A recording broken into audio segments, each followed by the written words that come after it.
What's up everyone, Altair Gamer here back in another video. Today we have a Baboons update because I just made this really cool horror map and I wanted to show everyone so y'all can see it with your own eyes. So it's called The Facility, and basically I have these really nice shiny walls. I have all this really cool stuff and it's like a big map too. I feel like you all are gonna love it because instead of like doing what I did last time where I keep everything a secret, I want to be a lot more open about the updates with the game because I don't want all of it to be for waste like it just happened last time where I just lost the entire game.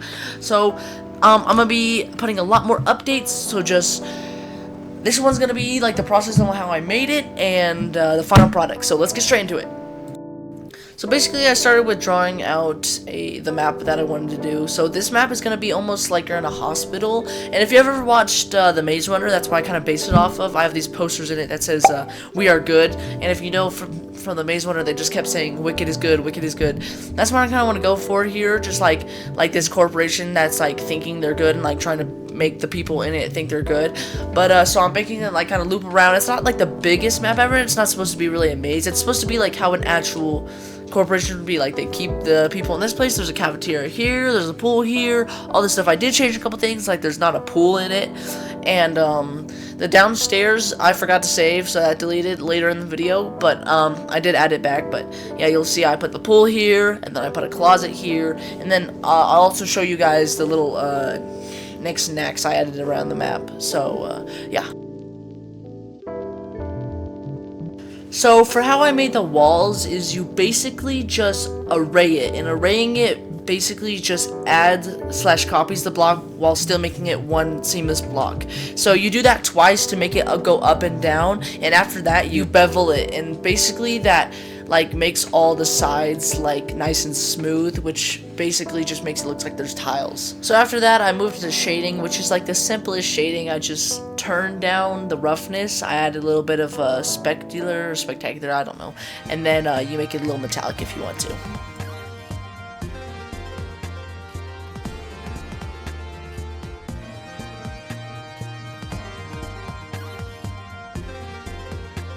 So finally, when I was finished making the first wall, I realized if you shrink it down, the tiles get distorted, so I needed to make like other smaller ones. Like I needed to make like a medium one, a small one, and a smaller one. So I made a couple of these by using the same process, and it was rather simply easy. It's just you do it over and over again.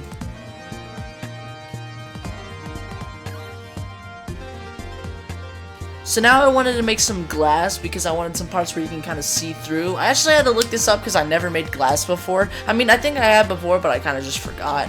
So there was also this part in the cafeteria right here where I wanted to put this like big glass, and it reminded me a lot of my elementary school because there was this big piece of glass you could see outside the cafeteria. But the reason I wanted that there is so I could put a lot of wander points for the monster. So if you're ever in the cafeteria and you look over and you just see through the glass the monster, so that would be really scary because you know it's just on the other side of where you are. So I thought that would be really cool, and that's why I wanted to add that.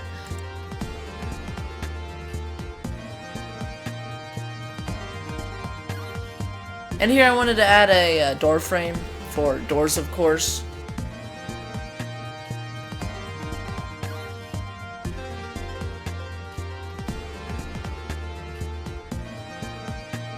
So I wanted to make these like parts where they keep like the prisoners kind of. So of course every prison cell needs a bed. So this is where I'm making a bed here, and I'm beveling the sides so it's like nice and cushioned looking. And then I'll add like the base of it, and then I'll add a wool texture.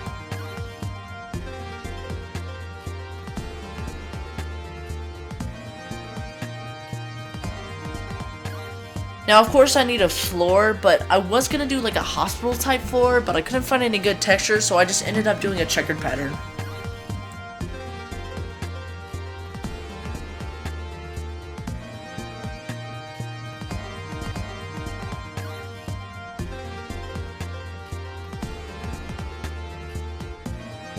And if it's a hospital, it's gonna need some lights, and of course we need those nice, sweet fluorescent lights for fluorescent.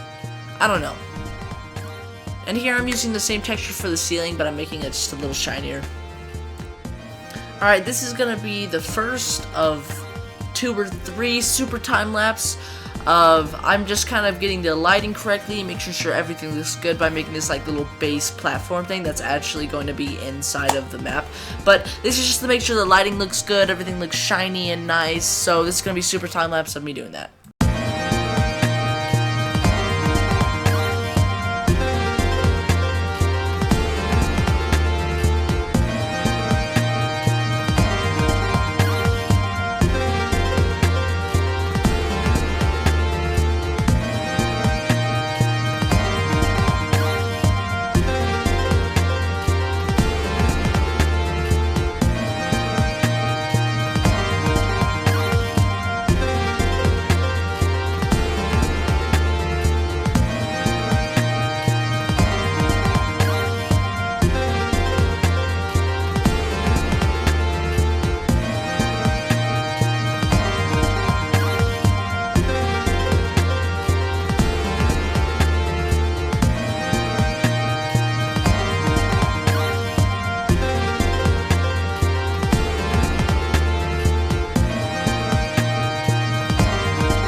And here I'm just checking out what my beautiful creation looks like in my new other creation.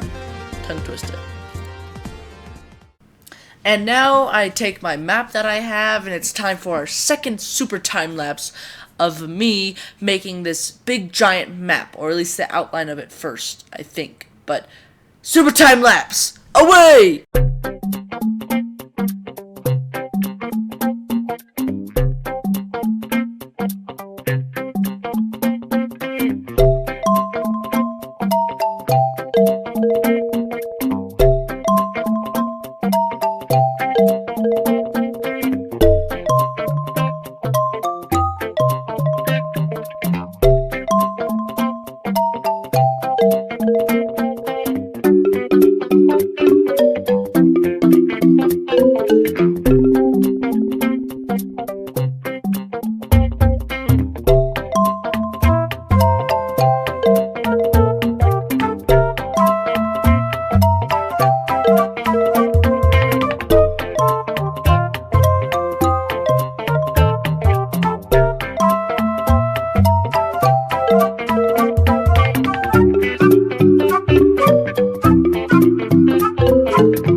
Okay, I need a quick break in the super time lapse. So basically, these super time lapses get pretty crazy.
Alright, if I remember correct, this should be the last super time lapse. Because I'm putting server room downstairs. So let's get it.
Now this is where I like rendered like an actual tour, so I'm just gonna put like a little jump cut of that, but a lot of glitches happened in it, some of the windows weren't there, and I would honestly rather show you it with all like the little itty bits I added, like I added like, what did I add? I added like a janitor's closet, I added food, I added a bunch of stuff, posters, so I would rather show you guys that. Alright.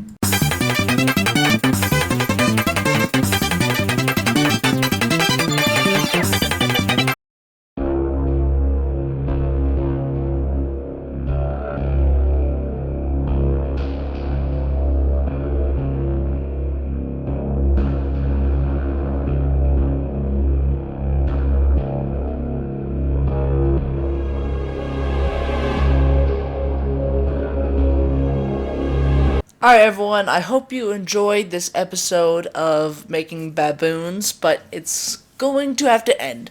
The next one will be out whenever I make my next map, or whenever I want to update everyone. But I will leave you with the VHS video for this map. So, I'll see you guys in the next one. Bye-bye.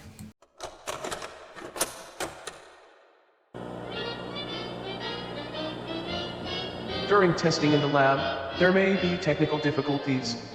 In the event of a subject breach, there is rules set in place so everyone can escape quietly and peacefully. In the rare case of coming into contact with Subject 10, there are rules you must know in order to survive. 1. Don't move. 2. Move slowly into the eyesight of Subject 10. 3. Don't run. 4. Don't run.